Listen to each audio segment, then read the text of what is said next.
Our next speaker is Sammie Rumbaua. So Sammie has over 15 years of experience as an advocate, facilitator, community organizer, youth worker, and entrepreneur. Holy smokes, what do you not do? That's amazing. She is part of a grassroots community powered organization called Tulayan, meaning to bridge the gap in Tagalog. Tulayan cultivates opportunities for new connections and community building through dialogue around our collective history and fostering positive cultural identification. She's a trained facilitator for the City of Vancouver Citizen U Initiative, the anti-racism, anti-discrimination, and anti-bullying leadership training for Vancouver youth. To Sammie, giving voice to the vulnerable and empowering youth is the greatest way for us to make a difference in our community.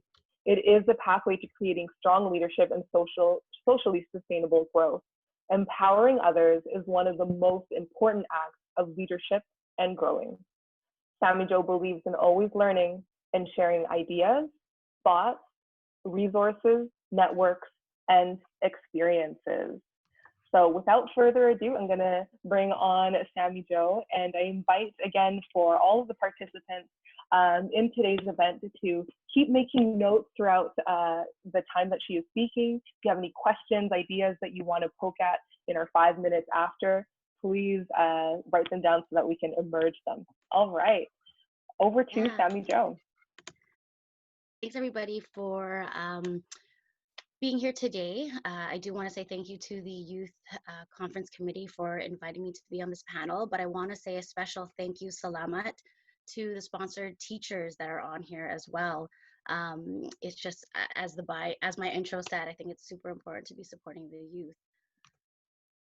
Before I start, I know I have a time limit right now, and I want to make sure that I'm saying all the things that I want to say, but before I start, there's going to be lots of emotions that I'm going to be feeling or that I'm expressing during this congested presentation. You know, when this whole coronavirus happened in the media or even just in our lives right now, you kind of have that sense of roller coaster emotion. So as you can see, you know, there's the fear of not knowing of what was going on, anger of just what the system was happening with the people that are working in the front line, essential services, knowing that they're not being paid properly, you know, and then you get the joy of seeing your Filipino kababayans working still in the healthcare industry, risking their lives to still work in essential services as well. And you'll kind of see how everybody will be going back and forth, right? Or my feelings, I just want to start off with the Lynn Valley Care Center. This was the nursing home that started the outbreak in BC, and where Canada had their first death as well. I know the screen here that you can't see, but when this article came out, it really laid out a whole bunch of things. It exposed so many cracks into the system that were lacking, and that people didn't realize that. Well, people thought it just started happening now, as in these issues that were happening, but they've been there all along. The whole thing with these caregivers or facility workers is that they are low paid. They're low paid and they work at more than 1 or 2 facilities. There was talk about these employees spreading the virus because they're working at two more than 1 facility. And so people were wondering, well, why are they working at 2 facilities? Well, these folks are working 2 to 3 jobs to pay their bills and to support their family. So what happens with that, where if you're Filipino in the healthcare industry going out to the community, will people start to be fearful of you? Right? Seeing them at the market or whatnot, or even wearing a uniform. Yes, you're a hero, but there's still that stigma, like you might have the virus, right? The things about if people are sick, you know, these healthcare workers don't get the same amount of time off as these full-time workers will get, and people get paid at these facilities at different levels because they're subcontracted. People don't realize that not everybody gets paid the same there. One of the things as well is, you know, people need these jobs. They go to work because they need to pay their bills, but the Filipino community has a strong connection still with lots of their families back home. So people have to understand that as well. And, you know, it took the pandemic really to look at the system. And again, with my joy and anger, it's like you barely see Filipino faces, brown faces in the media. But when you do, I'm happy that these stories are being told, because they're finally being told, because this is not a new story. Um, these problems have always been there, right? So what do we do? What can we do, or what has been done? I belong to a nonprofit, as mentioned, called Tulayan, and we have also echoed some of the other communities from the Black and Indigenous community to get that racial ethnic data collected. They, as Golsa mentioned, they did it in the States, seeing that the Black community are the most vulnerable. Toronto is doing it, even though that the province hasn't agreed to do it. But this is what we're calling on for the BC government to do. It's really important for people to understand what they're looking at. They need to see what our community is facing, and just so they can understand, and we need to be involved in that as well. So what that happens, you know, it's good and bad, because some people could take this data and put it against us, right? So we want to ensure that the people who are collecting the data are actually being consulted. Like, we know our community the most, and we want to work together in the system to make it better. There's been some great articles, follow-up articles on the Filipino healthcare workers for COVID, really instilling that how important it is. This has to do with employment rights, migrant rights, safety, all of that. This as well is just our nonprofit.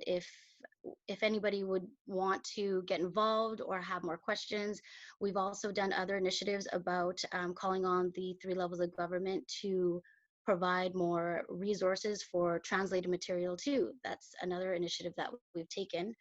And without taking too much time, I wanted to end off with this quote. Hope is being able to see that there is light despite all the darkness.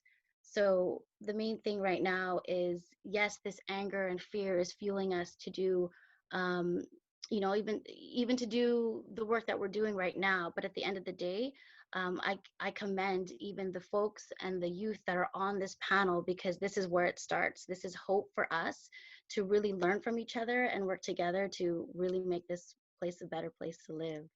So I'm going to stop sharing my screen. Wonderful. Thank you so much, Sammie Jo. So questions from participants right now. What are some current projects that youth that you work with are involved in? Well, we have, there's another group of youth that I'm working with in regards to care packages. So in the city of Vancouver, we've noticed that there are seniors that were still lining up for their groceries.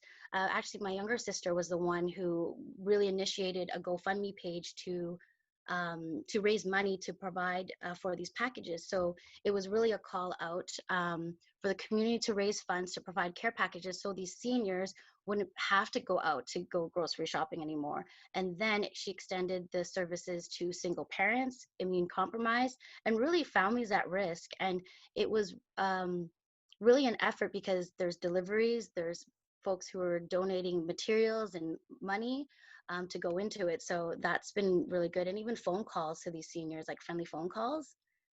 So that's one of the exciting things that are happening.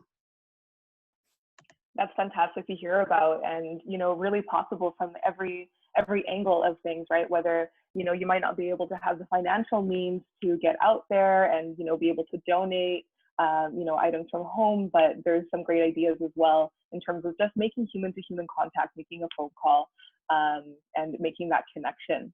We still have a little bit more time. So question that I would like to ask you is, so you've participated in some pretty incredible initiatives, important initiatives that address racism and discrimination. From your perspective, what is the role that bystanders can play in an incident where racism or discrimination might be happening right in front of people. Again, keeping in mind too within like the role of youth and also keeping ourselves safe, especially Yes. for racialized individuals. No, that is, again, I wanted to talk about so many things, but what can you talk about in 10 minutes?